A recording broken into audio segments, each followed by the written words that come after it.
ಪಾಕಿಸ್ತಾನಕ್ಕಿಂತ ದೊಡ್ಡ ದೇಶದ ಐಕ್ಯತೆ, ಏಕತೆ, ಸುಭದ್ರತೆ ಮತ್ತು ಅಖಂಡತೆಗೆ ಧಕ್ಕೆ ತರುವಂಥ ಹಲವಾರು ಸಮಸ್ಯೆಗಳಿವೆ.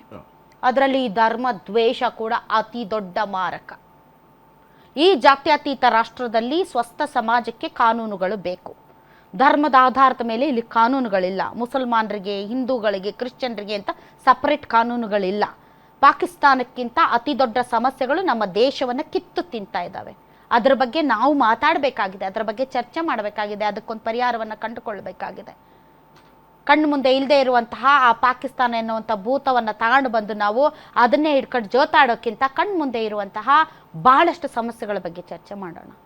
ದಯವಿಟ್ಟು ಇವತ್ತು ನಾವು ಮಾತಾಡ್ತಾ ಇರೋದು ಇಲ್ಲಿ ಕುಲ್ಲಂ ಕುಲ್ಲ ಏರ್ಪೋರ್ಟಲ್ಲಿ ನಮಾಜ್ ಮಾಡ್ತೀನಿ ಅನ್ನೋದು, ಮತ್ತೊಂದು ಕಡೆ ಪ್ರೇಯರ್ ಮಾಡ್ತೀನಿ ಅನ್ನೋದು, ಇನ್ನೊಂದು ಕಡೆ ಲೌಡ್ ಸ್ಪೀಕರ್ ಹಾಕ್ತೀನಿ ಅನ್ನೋದು, ಮತ್ತೊಂದು ಕಡೆ ನಾವೇನು ಹೆಚ್ಚ ನಾವೇನು ಕಡಿಮೆನಾ ಅಂತ ಮೆರವಣಿಗೆ ಮಾಡೋದು,